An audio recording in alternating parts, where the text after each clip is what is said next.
Welcome to Quick Stop F1. My name is Nyasha, and you could have been anywhere in the world, but you're here with us. We appreciate that. Joining me today is, let me tell you now, this is actually hilarious. We've had Oscar winners on the show, right? We've had NFL players on the show, right?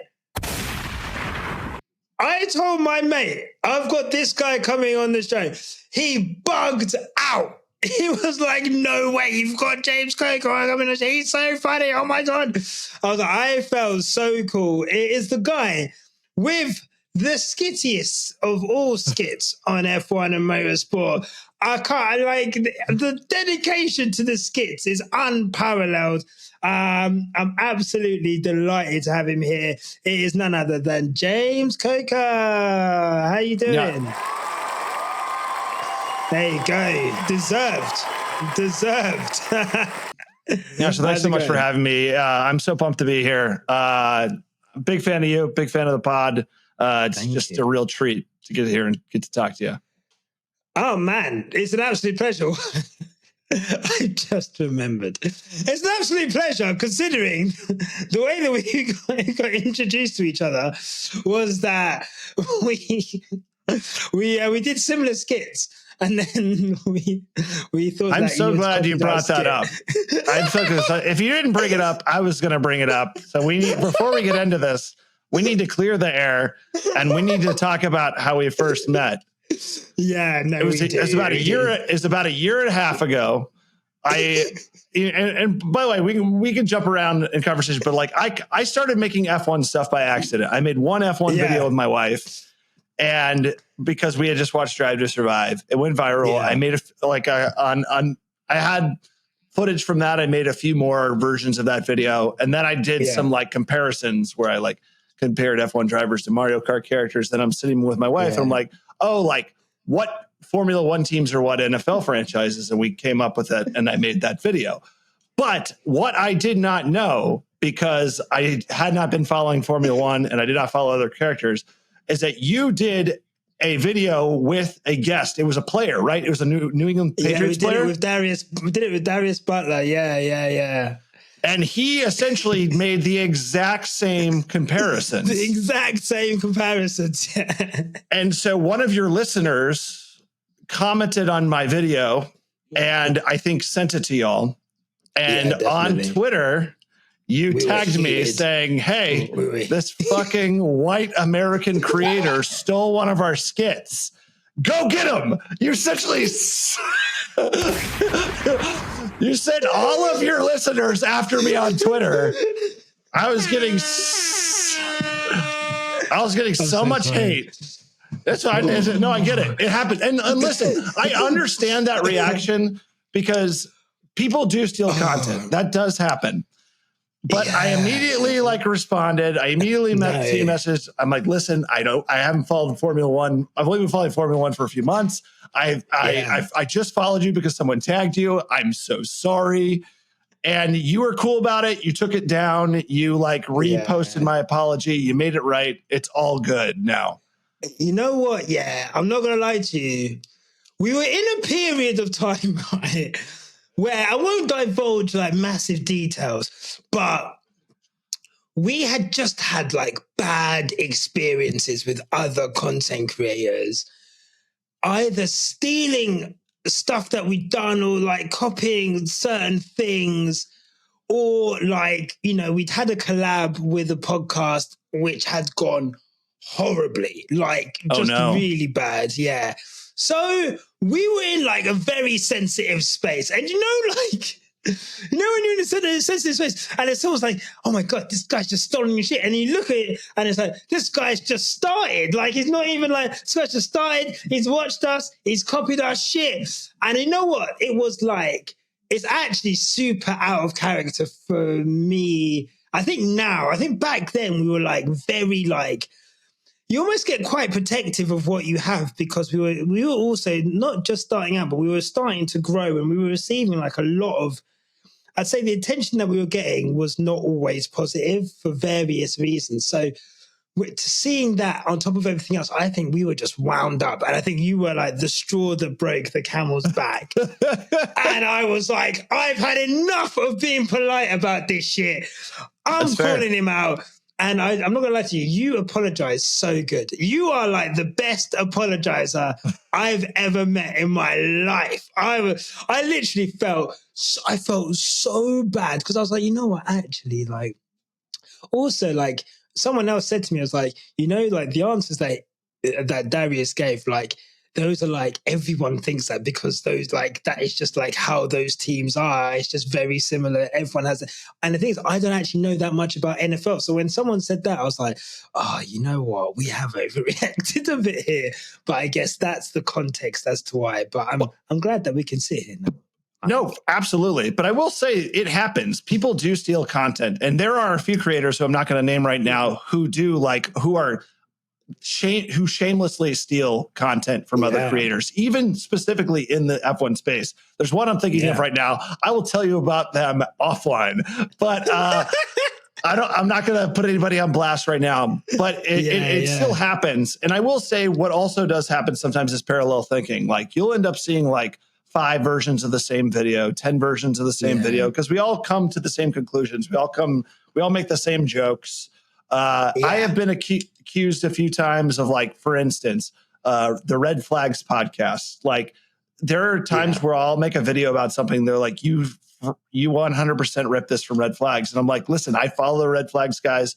They're funny. They do their thing. Yeah. Like, I promise you that I did not knowingly rip them off. Like, I just came to the same conclusion and made the same joke. Maybe they did it before me, but, like, I'm not trying to steal content from anyone. But it and that's the thing as well, isn't it? Like it's weird. Like we are all in this space, and we're all like we're all just trying to like do our own kind of things in this space. I think what I like about you, and I think what attracts people to like the Red Flags podcast, and I think the more personality that you have in this space, the better. But also, there's not that many people with personality, so I think sometimes people can just assume because if you have like a certain sense of humor, or if you say certain things in certain ways, people just kind of assume, oh, you must be taking it from that person or that person. But it's just no, like we're individual people who have like quite strong personalities, and that kind of comes out in our content, I guess. Yeah, for sure. Yeah. But look, I'm glad that we sorted that out. I'm glad we got that off the bat first. Instead of like having like, could have been like some weird kind of tension throughout the podcast of us just with like, you, never. We could. Such a charmer. Oh my God. But look, James, I guess, look, we touched on it there. And I think the thing that absolutely I love about kind of obviously from following you that day and kind of seeing your journey is seeing, because I remember saying to you, oh, do you want to come on the podcast? And I think I said this like at the time, and you're like, look, I don't even really feel like I've got like that knowledge yet to even be able to come on a podcast.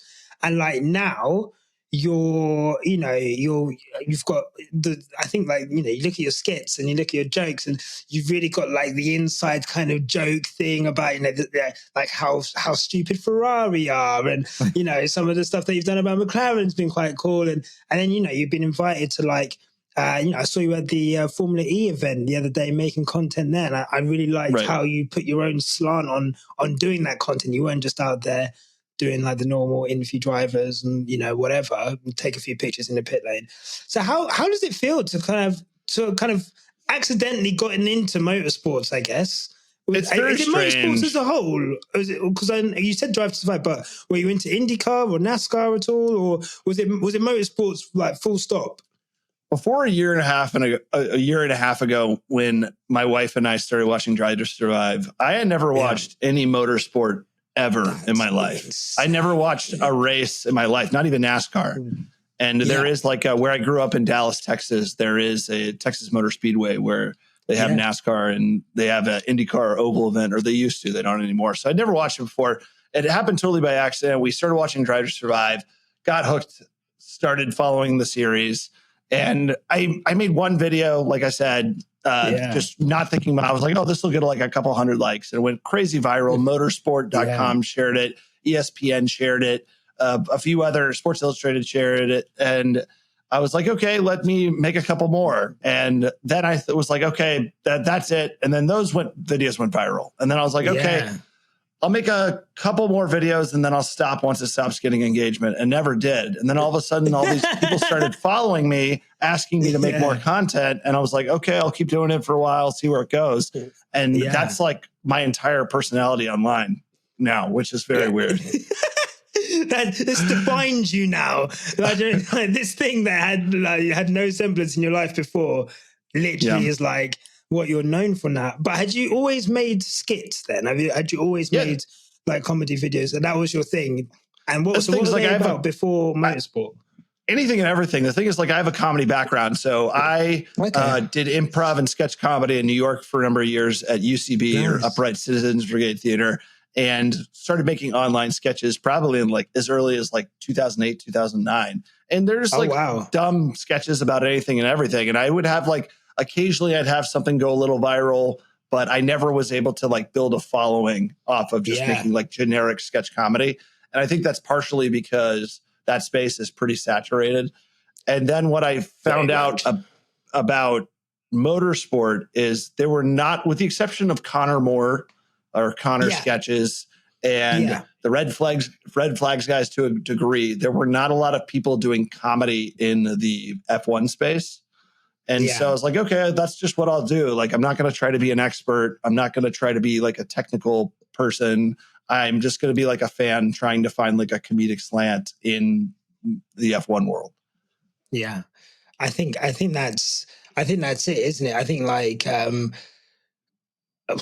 I would say we're pretty similar. I've done sketch and improv comedy. I've done stand-up comedy before. But I never took it online, I guess, in terms of like the wanting to like make videos. I'm still, I think I was saying to you, I'm still quite shy about, like, I have all these ideas for stuff, but I'm still like quite shy about doing that. But I guess I bet you'd be very good at stand-up.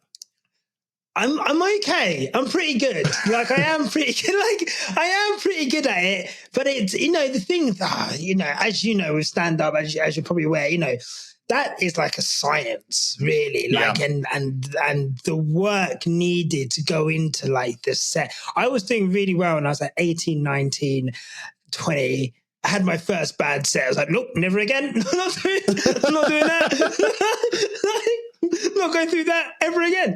And I stopped. So it's just, I think the dedication needed to be a good stand-up comedian is like and it's brutal. Like, if you make a video online and it doesn't work, if I do a podcast, it doesn't work, like, that's fine. It's kind of here today. But I feel like to get up and go on stage and to go in front of those crowds, it's like you against that crowd, and it's a very intense, very intense thing. But I think when we started Quick Stop, I guess looking at it, it is like a space that was and still is quite bereft of a lot of things that, other sports kind of take for granted, football, basketball, soccer, football here, which have these massive online communities. F1 is quite a small, in comparison, online community. And therefore, like, when we started in 21, there wasn't that many black F1 podcasts, and we were very much, I guess, probably why us and like Red Flags kind of at the same time were like, I think kind of we kind of started talking to each other because we were probably like the only two podcasts really that were like super in your face and funny and stuff like that. So I can definitely understand how you feel, how that kind of come about. It must be really cool to feel, I guess, to be able to grow that audience, I guess, like, and to have people like love your work and I guess to be able to hone down on a niche and build that audience, because it's nothing, to be funny is nothing without the audience, right? 100%. And it's been really fun the last year and a half. Like, as you probably know, being a creator with a pretty large platform, it does have its peaks and valleys. You know, there are times where people are like, oh, this guy's just making stuff about F1 for money, or he's just making this stuff about F1 to get a following. And I'm like, well, listen, I watch every race. I watch almost every practice session. I watch almost every qualifying session. Like, I am a fan. I'm just a new fan. And I'm going to make these jokes with my wife and my friends regardless. Like, I might as well put them out for the world to see too. So that's just sort of like what my like sort of mindset and approach has been. No, I think it's look, there's always going to be online people, right? Like, it's one of those things where,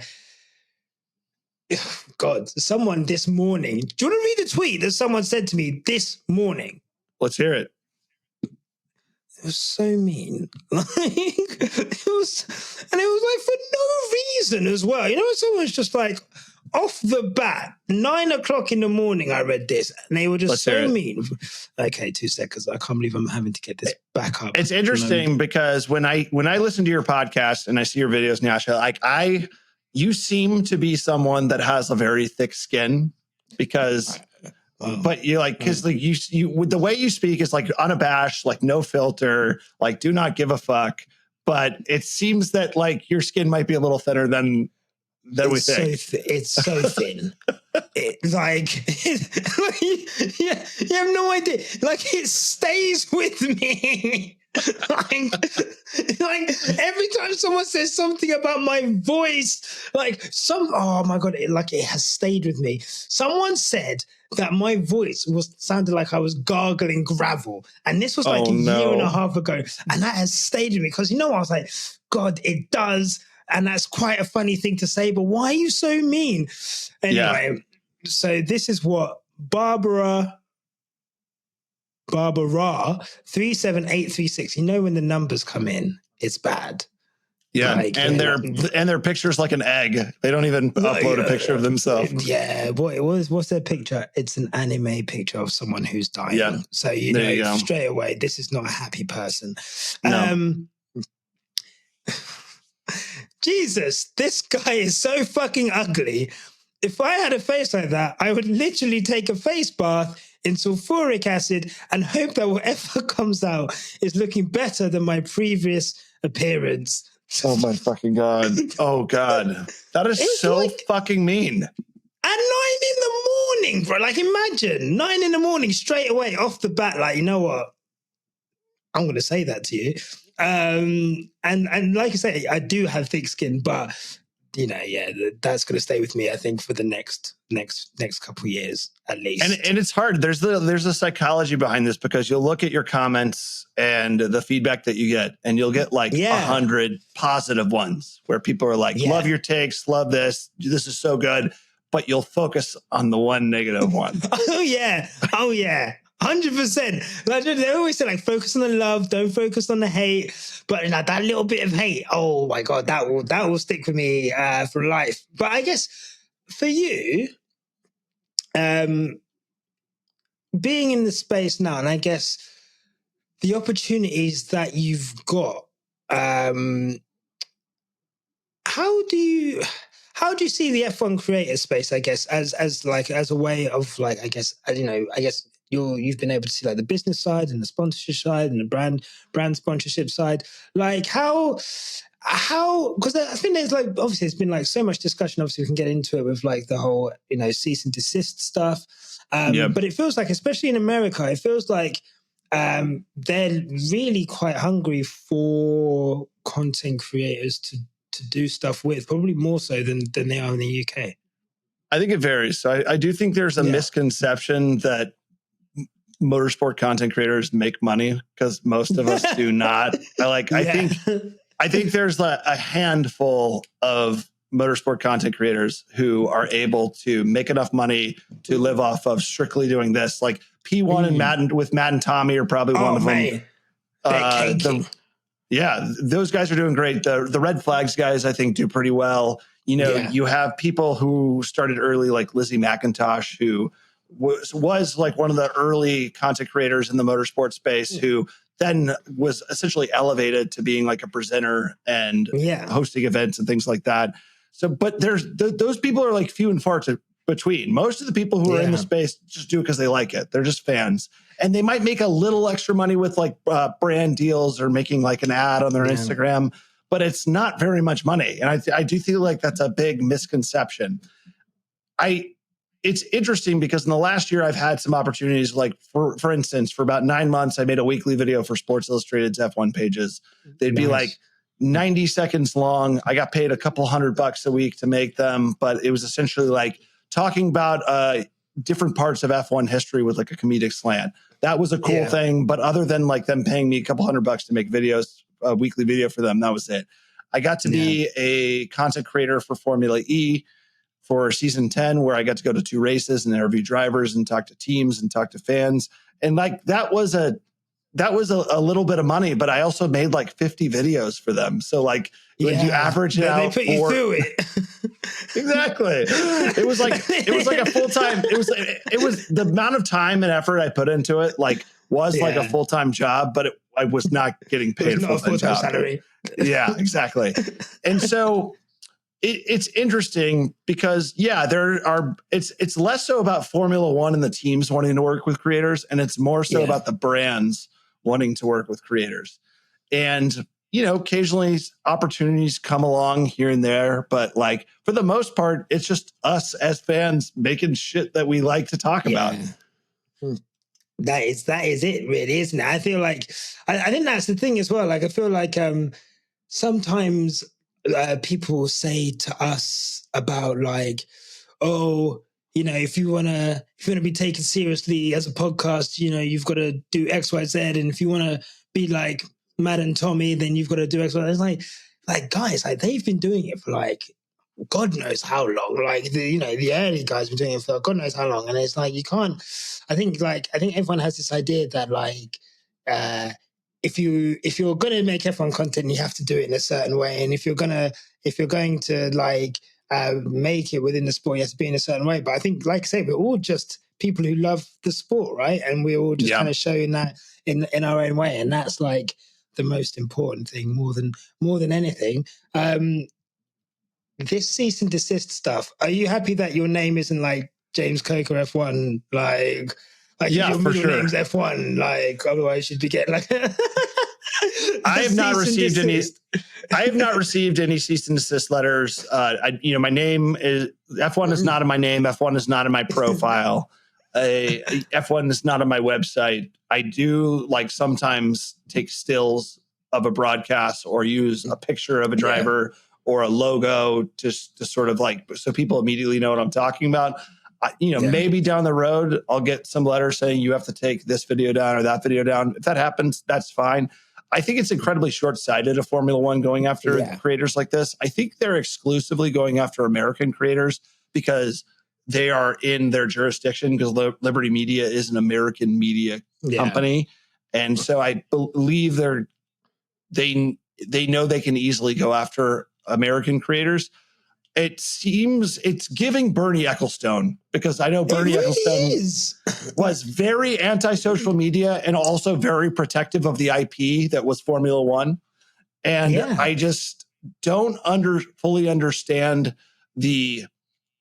what the long-term vision of what they think this is going to accomplish, because essentially you have all these creators who are making content about your sport for free. It's free marketing. So why are you discouraging them from doing that? It's insane, James. I literally said this on our weekend show. Like, Bernie was so anti-social media and like I said, very protective of IP. Liberty almost were like a breath of fresh air, and we've got all of this social media that they do. It was an easy win for them, to be honest, to increase F1 social media presence from 0 to where it is now, and it felt like there was like a real engaging of social media. But this just feels so totalitarian and so like a bit of like a spit in the face, really, to like content creators who are, especially in America. That's what I don't understand. Like, why go if your target market is America, which we all know it is. They're trying to increase the race, trying to increase the demographic of people who watch it. There, obviously, there's rumors of a fourth race, but they have 3 races there. They want them to sell out. They want to, increase the visibility that F1 has there. Quite what they think shutting down or sending cease and desist letters to F1 content creators based in America. I don't.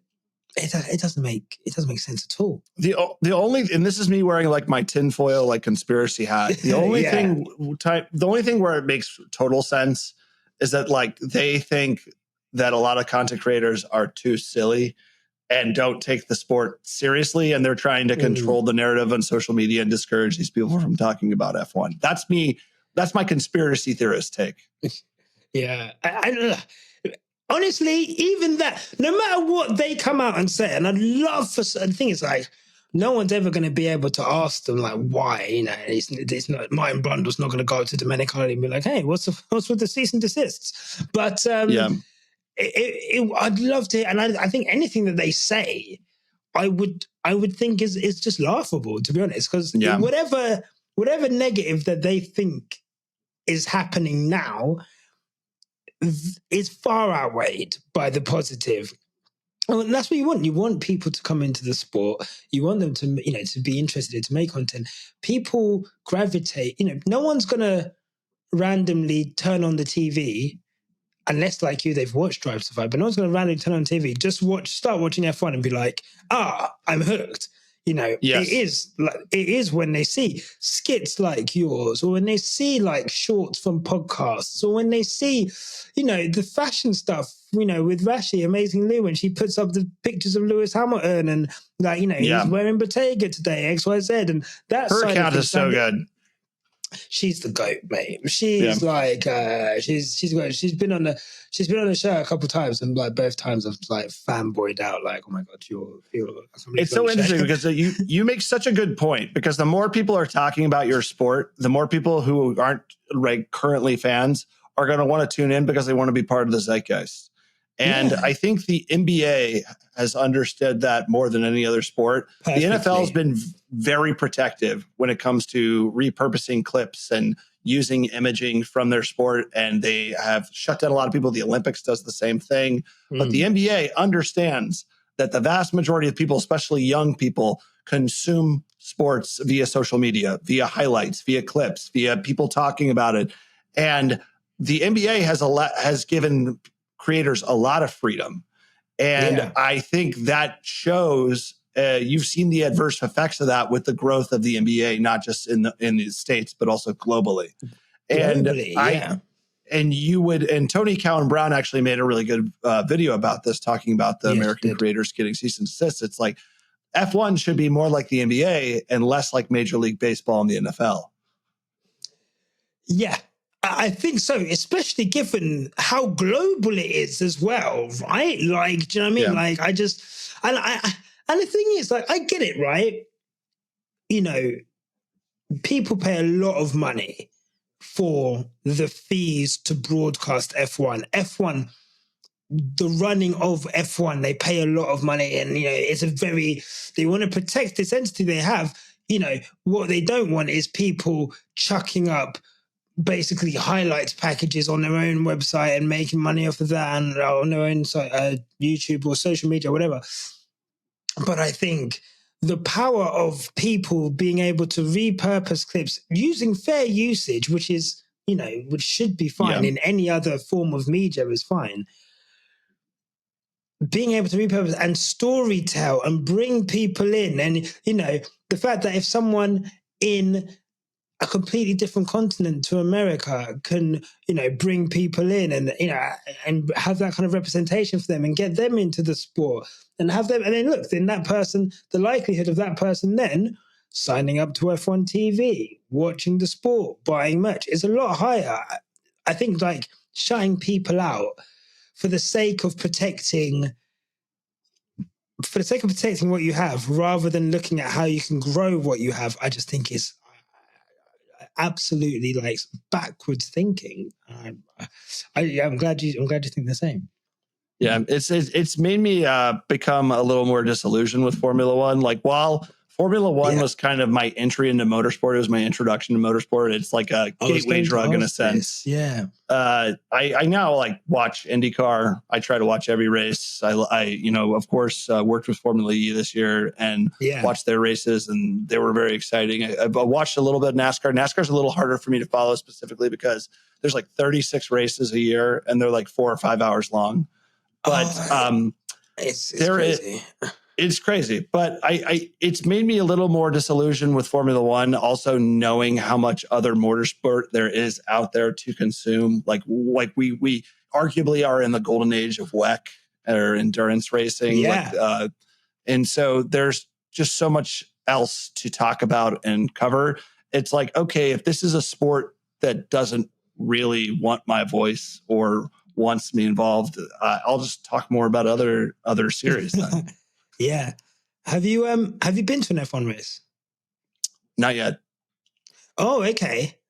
Yeah. Like, I'm so interested to hear your views once you go to one, because I went to one. I went to Austin last year. Yeah, you guys had a live show in Austin. We Dakota, did. right? We did. Yeah. It was incredible. Shout out to everyone that came to that.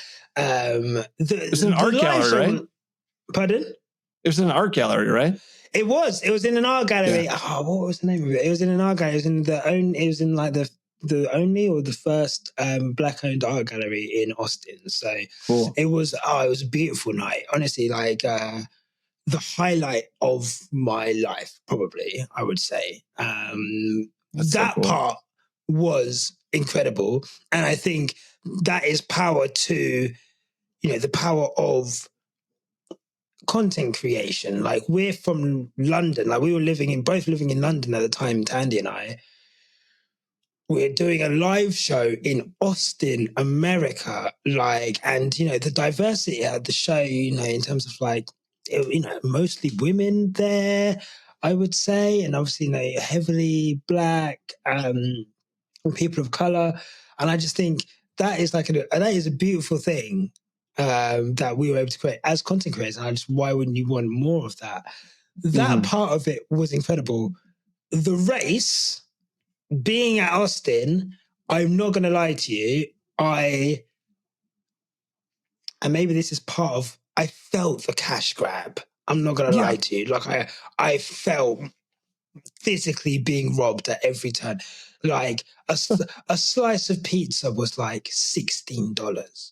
That's wild. Like, and I saw someone buy 2 pizzas, and you didn't even get like a discount on the whole pizza. Like the pizza was whatever 16 by 4 is. Like, it was that times 2. And I think it was $72 or something. I can't remember what it was, but it was like $72 for one pizza. Like, I saw someone, and I was like, that's insane. Like, everything was like, a drink was like $10, $12. Like, and then you go like, the merch stands. There were so many merch stands. Like, and it was just like, everything was just designed to take the money out of your pockets. And I remember then talking to someone there about their experience at NASCAR, their experience at IndyCar. You see people talk about how much more accessible those things are, how much more affordable the tickets are. And I just think, I really want to go to an IndyCar race. I really want to go to a NASCAR race, purely to just experience that. I think what I felt about F1 when I went to Austin, I found it to be quite soulless, if I'm going to be honest. Whereas, like, I see how integrated and then how fun some of the IndyCar races look. I see like the tailgates and stuff for the NASCAR races, and I'm like, man, like, that looks a lot more fun and more accessible than F1. I talked to Tim Sylvie about this. Tim Sylvie, who works for WTF1 and also has a podcast, Motormouth Podcast. And we talked about the fan experience at Formula E. And one of the things that stuck out to me attending 2 Formula E races, because I went to Mexico City for round 1. I went to Portland for rounds 13 and 14. And I made a point to make some content around talking to fans. So in both places, I spent about like 4 hours interviewing fans and talking to fans. And I did not talk to one fan at either Formula E race that had a bad experience. All the takeaway was how affordable it was, how accessible it was, how many fan activations and areas there were for people to like hang out and enjoy themselves. And while I have not been to a Formula One race, the impression I get is that everywhere you turn, there's an area that you're not allowed to go to because you are not cool enough, not rich enough, or connected enough. So you don't have like the right lanyard, the right wristband, the right fucking badge. And you're just, and it just doesn't, I don't know how much value you're getting unless you're going to like Hungary, which I think is one of the more affordable Formula One Grand Prix. I think Hungary, like next year, I mean, the mad thing is Hungary is, the great thing about being in Europe that I haven't taken advantage of is the fact that, like I could go, like a flight to Hungary isn't that much. Like, I could go to a flight to Italy. Like I really want to go to Monza or Emilia Romagna next year. That's like super easy to get to. Like, so like the European races for sure. I think I've heard really good things about Hungary, Spain as well. I've heard good things about in terms of just like the cost, although, again, that was one of the ones where you hear about, because the sport's getting bigger and bigger and bigger, they're packing people in like sardines. So traffic getting in, traffic getting out, the facilities, are there enough toilets? Are there like, these are things that you're hearing at F1 races. So whilst, yes, some of them, Silverstone is our home race, I will probably go out on a limb and say, like, I don't know if I would ever, I don't think I'd ever pay to go to Silverstone, but the cost of going to Silverstone, I could go to Hungary and have like a better ticket and stay in a hotel. I wouldn't have to camp. I wouldn't, like, do you know what I mean? Like, it's ridiculously expensive to go to Silverstone. So I guess to circle back to the point we were discussing, F1, it just feels like a cash grab, and it feels like this, this kind of shunning of content creators. It's like, well, thanks for all the work you've done building up the sport, bringing new fans in, cultivating a community. We're gonna, like, don't bother anymore. Now we're just gonna take everything. Yeah, now fuck off. Get the fuck out of here. Exactly. And I think that's horrible. I think that's crazy. I guess talking of F1, I guess we've got to talk about the sport. So I guess, are you actually, before I get into that, real quick, where are you getting these like overalls from? Like, you're going in. Like, I'm where gonna are you getting? I'm gonna get in trouble for them. I'm getting them on eBay. Oh, really? Like some dude from Pakistan's making them instead of. Mate, this guy is killing it. Every time I see your races, I'm like, bro, where's he? Look, these are hard. Like, I need to get one for my. Like, I'm wearing that out. these are incredibly hard.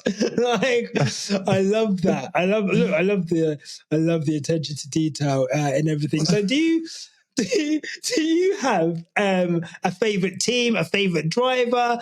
Is there anyone that you've been drawn to, I guess, in the last 18 months or so? I mean, I've answered this question a lot, but essentially, like, the fact that anyone can make it to Formula One is a miracle. It's so incredibly competitive. There's only 20 seats. There's so many people who want to get there. But as we know, the majority of the people who drive in Formula One come from an incredibly privileged background. And so I tend to root for drivers that come from more humble beginnings, because to get to Formula One is a miracle. To be able to overcome adversity and not have everything handed to you and then make Formula One is a miracle to the nth degree. So I root for, of course, Lewis Hamilton, Esteban Ocon, even though I know he's not a big fan favorite, Checo, and Alex Albon, because like those are guys that really had to struggle to get there. And so I just have a lot more respect for them over anyone else. I think I have a lot more love for Lewis than I do for other drivers because of what he does with his platform. It's not just that he is arguably the GOAT and a 7-time, could be 8-time, could be 9-time world champion. But it's just, he truly seems to care about the state of the world and wants to make the world a better place and use his platform for good. And while I know he is very guarded when it comes to like his space and his energy, he kind of has to. And I think he gets a lot of hate sometimes for that. But I'd say Lewis is probably my favorite driver. But I have a lot of love for Esti Besti and Checo and Alex Albon as well. You gotta give a gunshot for that. like it's crazy. I asked you that, and I was like, "Oh God!" Like if he says, "You gonna say Logan Sargent?" Yeah. Oh man! I mean, to be fair, Tasha, so one of our co-hosts on the Saturday show, whenever we mention anything to do with like America, Logan Sargent, she got straight into like full patriotism mode, like America, like Logan Sargent, let's go. Bless him. Not this guy. If you've never seen it, Rocket Powered Mohawk, who I think is like probably the funniest F1 content creator out there. Like he's incredibly offensive, but he's also so fucking funny. He gets away with it. He did essentially a breakdown of Logan Sargent's family, like where their wealth comes from. It's worth watching. It's very good. I can only imagine. But no, I feel like you're really right with, like on Lewis, and it's crazy. Obviously, like being a very pro Lewis podcast kind of makes us stand out in good ways to some people and in bad ways to others. And obviously, you kind of see.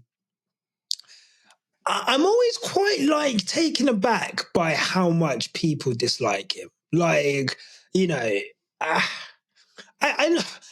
get it because, like, sports about rivalries and like I hate Tottenham, for example, who are Arsenal's rivals. I hate Tottenham. I got irrational hate for Tottenham. Like I used to live in Tottenham as well, and like I used to see kids walking around in Tottenham shirts, and I literally scream my face.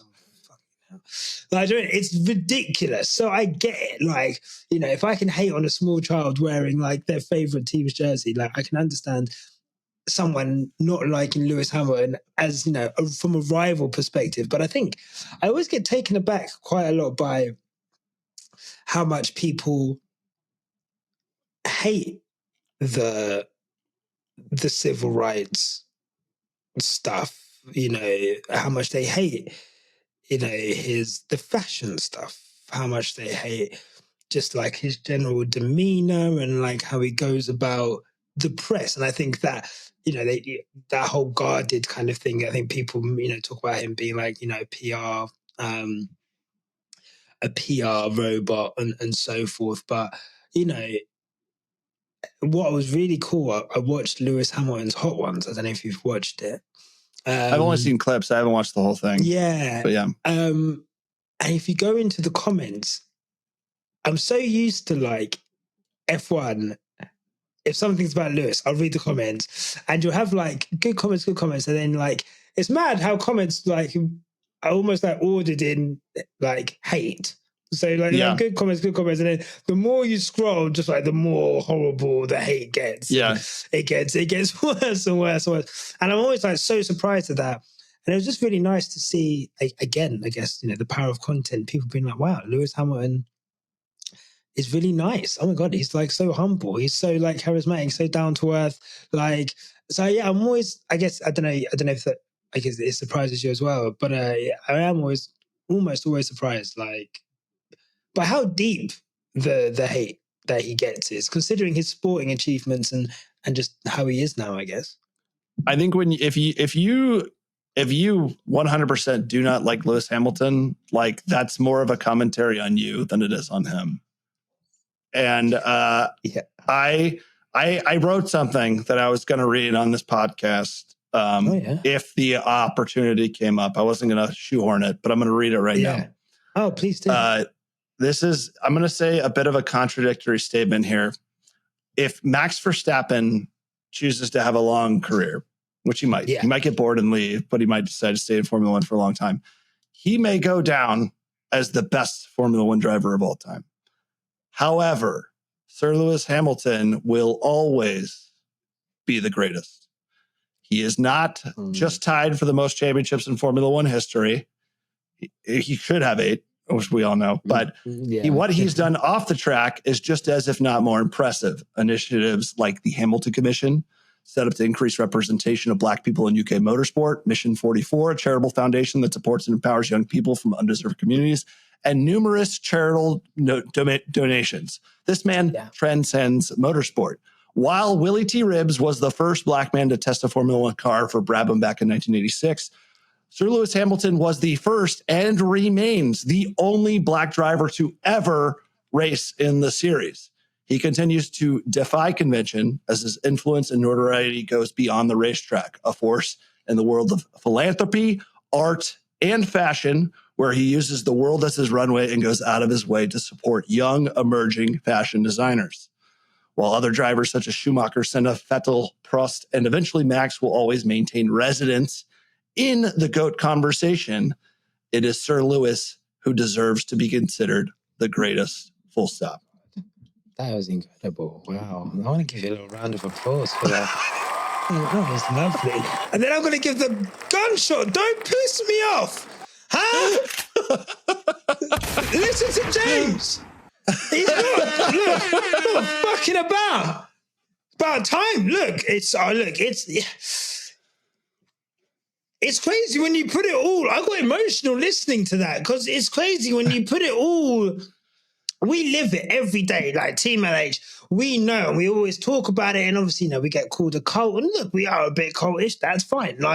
But I think Tandy always says cults have charismatic leaders, and I think when you look at Lewis Hamilton, what he's doing, we're sports fans. I don't know another sportsman like Lewis Hamilton on this planet in terms of, look, we have sports people who have that off the track kind of personality and they're doing well. And the closest I can imagine to Lewis at the moment, I mean, just before the business ventures and just, I guess, LeBron in some ways. But Lewis is just so much more different in terms of, like you say, the fact that he is the only Black, the only Black driver has only been, when Tiger came in and was, doing his thing in golf, of course he was the first Black kind of golfer to reach that, those heights and whatever. But there would always seem to be, something kind of holding him back. And, obviously he had all these endorsements and stuff, but it wasn't on the level culturally of Lewis Hamilton. And the fashion, he's producing the F1 movie. He's the charitable stuff. He's it's just I just think I always say we're very lucky to be living through this and to be watching this live. Yeah, we're gonna tell younger people, kids, grandkids, whatever. I was there. I watched that shit live. I watched the British Grand Prix live, and that was an incredible moment. And whatever, just to name one of the many sporting memories he's given us. So, yeah, no, thanks for that. That was. I think what reminded me how big he is in the motorsport world is when it was announced that he was leaving Mercedes to go to Ferrari. Because what I saw was a breaking of the fourth wall, because we saw drivers who drive in Formula One, who drive in IndyCar, who drive in endurance, posting about it as fans. Yeah. Yeah. It was wild. Yeah. I've never seen anything like that. In terms of, people could say, there's been big transfers before, of course, the transfer of Senna going to McLaren and Schumacher going from Benetton to Ferrari, and I guess Alonso to Ferrari, whatever. I'm trying to think of big driver moves that have happened. Vettel to Ferrari, whatever. I've never seen anything like that. Like in terms of like the sheer scale of news, and that news ran for like, I think for like 2 straight weeks. And obviously it was off season, but like all anyone was talking about was this transfer. And like I had people, it's big when people who don't watch F1 at that hour, your friends, whatever, come and be like, "Oh, have you heard the news about Lewis Hamilton going to Ferrari?" Oh my God, how do you know about that? Yeah. I mean, like, yeah, it's incredible. But like you say, it really did just like transcend F1. And I think that's what Lewis does. He transcends Formula One. And I think people get really annoyed when we say, or when people say, Alex Albon said that Lewis is bigger than F1. And I think people don't like that because, the idea of like one person being bigger than the sport, I think people feel very protective of F1, but I just think you have to look at his reach and stardom and the things he does outside of Formula One and the attention that he brings to Formula One in ways that Formula One itself couldn't go out and get that attention. I just think it's undeniable that he's bigger than F1. Hard agree. Look, I didn't know you were so Team LH. We need to get you on the podcast, bro, when we have on a post race. And I have to ask you, how as a Lewis Hamilton fan, as someone who's been a Mercedes fan via Lewis Hamilton for so many years, do you think most Mercedes fans are just going to trade in the black and silver for red? Let me have a think about that. James, we're gone. let me tell you that now. what do you think this is? We are out of here. Daddling, bruv. Like, we're gone. Look, people hate Lewis Hamilton fans because we say that we're Team LH before we're Team Mercedes. And like, that's why you see, look, Mercedes, social media, hate Lewis Hamilton fans. Like they are sick and tired of Lewis Hamilton fans because of, I guess, how we view the team as, if I'm being honest, a vehicle to give Lewis Hamilton what he needs to succeed, rather than what it is Lewis Hamilton being a vital cog within the Mercedes team. But I think a lot of people who are Lewis Hamilton fans, rightly or wrongly, kind of put Lewis before the team. So of course, if Lewis Hamilton's going to Ferrari, people are saying they're starting to buy the Ferrari merch now. Let me tell you now, you're getting race suits off of eBay. Those Ferrari like jackets. Like I saw, and I've never seen so many of those jackets since February. Like they're everywhere. Everyone's wearing Ferrari merch already. Like it's, and the thing is, like, Lewis Hamilton's huge. Ferrari is fucking huge. Like it's almost like if you're playing F1 Manager or playing F1 24 and you're like, right, I'm going to put Lewis Hamilton in Ferrari, and you're almost like making it up as like something that's like, this would never happen, but I'm going to do it just to satisfy something within me. Like it still doesn't feel real, James. I'm not going to lie to you. Like next season is going to be so... I can't remember, since 2013, I'm in 2024 now. So what's that? 12 years now.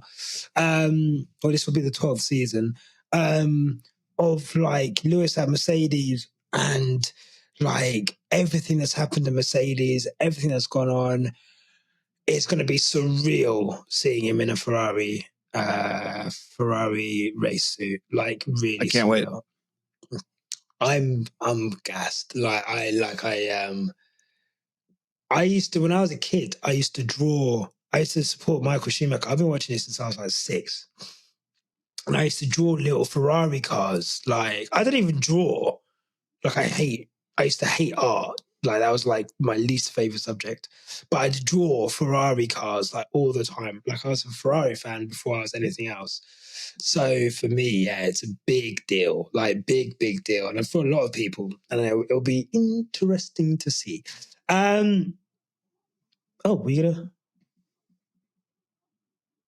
Okay, so I thought you were going to say something. No. My bad. Well, I mean, I was going to ask, why do you think it is in Formula One that people tend to have more fan affiliations with drivers than with teams. Because with the exception of Ferrari having an incredibly loyal fan base, and to a lesser degree McLaren, you don't really have much of a fan culture for the teams. No, you don't. And I think part of that is like teams kind of change around as well. Teams like leave and they get bought out and then they go. Like, Aston Martin have only been in for a few years. Williams are a big heritage team, but they've fallen off like big time. And like, it's like a British entity. Like, and again, I don't think teams did enough beforehand to cultivate like a community. And so, they just kind of took fans for granted. And like, I don't think teams really ever honed in on like the power of social media, the power of community and so forth. But I just think the way Formula One is marketed now, especially with this new influx of fans, is the drivers. Like, it's the Netflix Drive to Survive is about, and I think it's a great thing. I always say, when people used to say, like, I used to say I watched Formula One, like it was, I mean, it still is, but it was like a geeky thing to watch. Like, as you said, you watched Formula One, like that was like, you were like, that is a very niche thing for you to be into. Like, what, you watch Formula One? Like, that's 20 cars just going in a circle. And the thing is, if you have no knowledge of who's under the helmet, it is 20 cars, sometimes not even overtaking each other, going round in a circle. Whereas I think the great thing about Drive to Survive was that you saw who was under the helmet. You got to know them as people, their personalities. We got to see personalities of the team principals. With Gunther and Binotto and so forth. Christian Horner, I think, did really well out of Drive to Survive.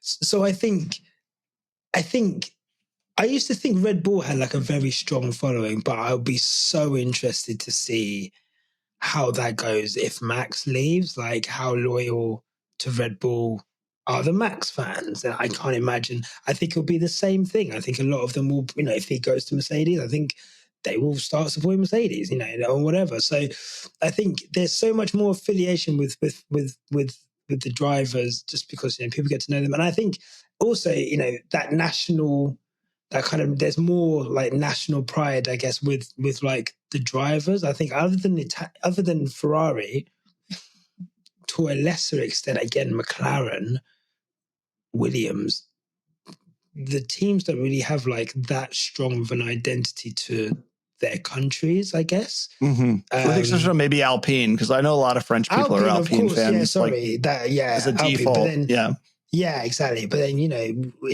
I think it's a massive shame that Alpine are not going to make their own engines, and it looks like they're probably going to be bought. And I think that's just like, again, it's such a shame that they're going to be bought. And look, that again, that's a team that's going to change, and it would change hands. It'll go into some other entity and so forth. So yeah, I just think it's. Oh, I guess whilst I've got you quickly, how would you feel about Andretti in F1, and how have you found that whole process? I talked about this on the WTF1 podcast, but I like Andretti a lot as a brand and as a team, and I know some people that work for Andretti's Formula E teams as well as the IndyCar teams. I think Andretti deserves to be in Formula One. Formula One opened up this process for teams to apply, and Andretti checked all the boxes and met all the requirements, and then the teams essentially said no. I guess my question is, why have this process if you're not going to accept a team that meets all the qualifications? I think 10 teams is too few. I think there should be 12 teams on the grid, 24 drivers. That feels right to me. Just 10, 15 years ago, there were like 26 cars on the grid or something like that. So I think we need a little bit more competition. I think Andretti would be a good fit. I understand they might be holding out for like a big auto manufacturer that like makes more sense for Formula One, that maybe in their mind brings more to the table. But I think if Andretti checked all the boxes and went through the process that they were told to, and then we're essentially told to fuck off. So like, I don't know. It's weird. It's insane. I think it's insane because it just shows how messy F1 is, that the FIA opened it up almost knowing the teams didn't want anyone else. But then they went ahead and did it anyway, wasted all of these teams' time, chose Andretti. Andretti have started the process of they are still pushing ahead with the view that they'll be in 2026 with the factories and this, that, and the other.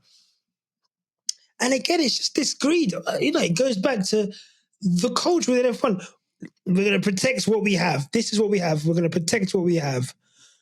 Pardon me. Rather than how can we grow this? How can we develop this? How can we make this better? Mm-hmm. How can we have more money for all of us if we have a team here that a truly representative team? Because, with all respect to Haas, I don't think for one reason or another they've really captured American fans' hearts. I think the only reason why people were Haas fans were because of Gunther Steiner, because of his personality, not even because of his ability as a team principal. They just thought he was funny on camera. Yeah, exactly. Like that.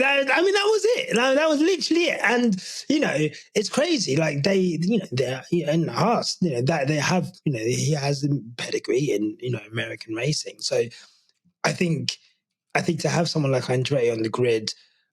I personally, I think it should have been. I think it should be opened up. I think we should have Andretti. I think there should be another team on there.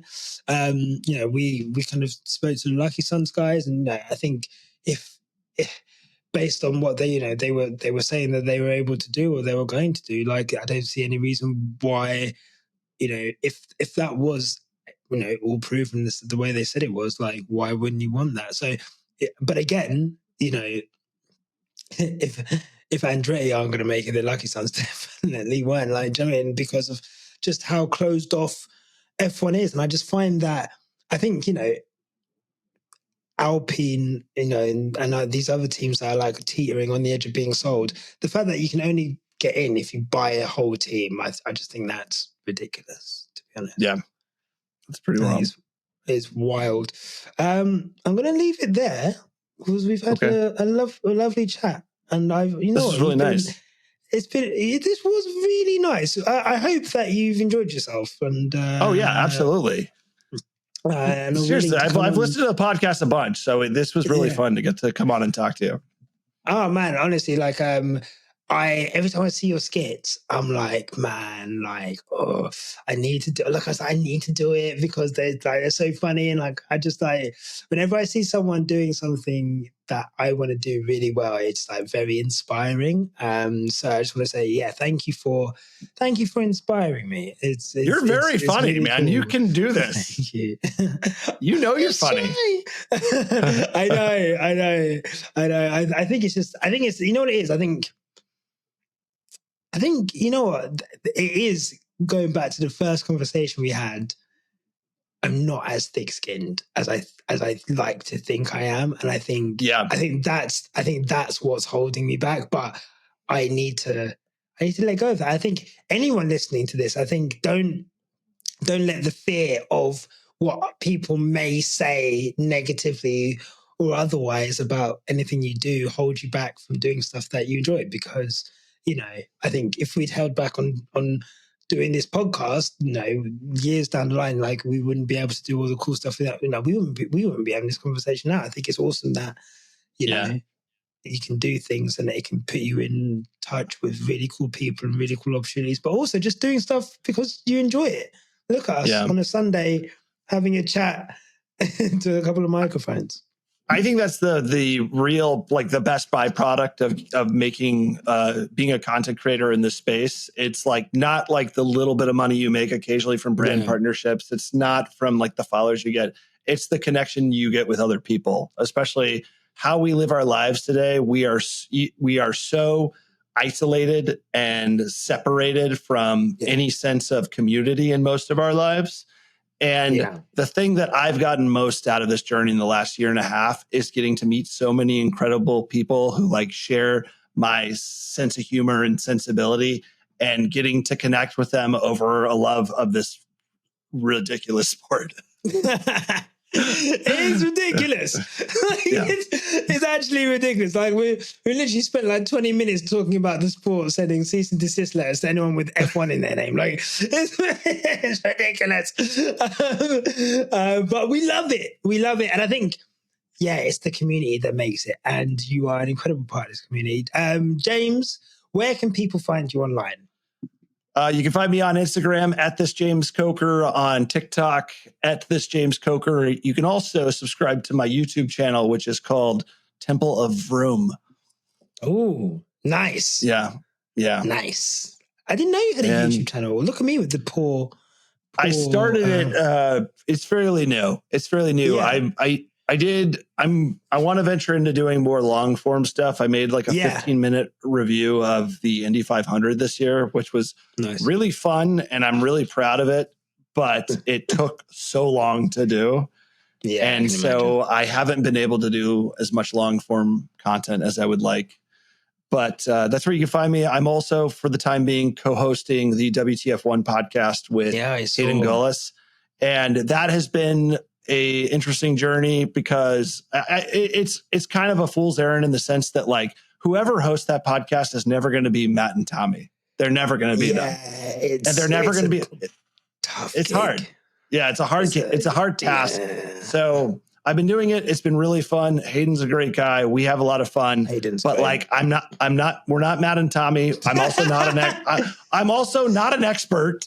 You know, I'm not a fucking technical person. And so people will comment on our videos being like, oh man, this is falling off. Or like, how can you have this take? Like this is a terrible take. I'm like, listen, look, I'm just a fucking stupid fan. I'm a fucking comedian.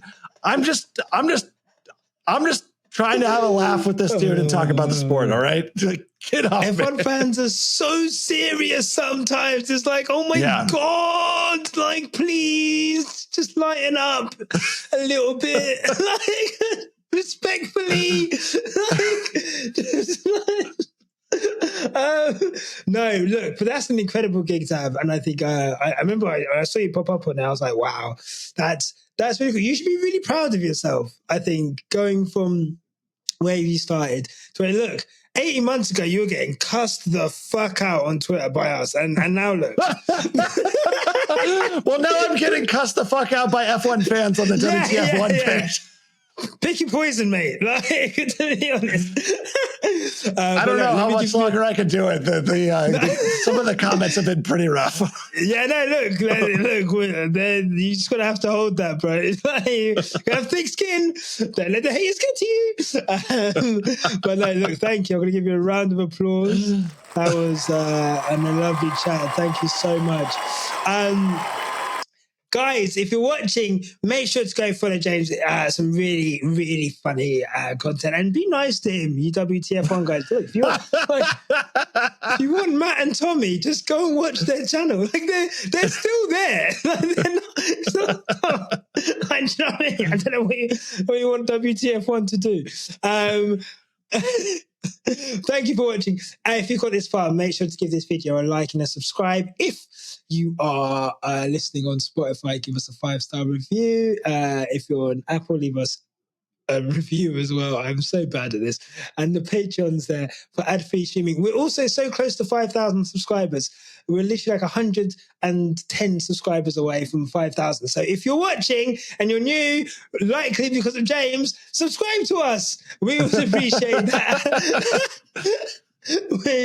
We'd love that. But that's it for now. Thank you to James. Thank you to you guys at home. Love and light. And remember, no matter what happens, keep it on the black stuff. Until next time, take care. Goodbye. Toodle pip. Look, mate, if you've got this far, clearly you like what we do. So here's a link to subscribe to the Quickstop F1 family. Give that a click. And here's another link to some more cool on our channel. Sorry, cool stuff. And remember, no matter what happens, keep it on the black stuff. Click the stuff. Click the links. Click the links. Click the links. There. They're there.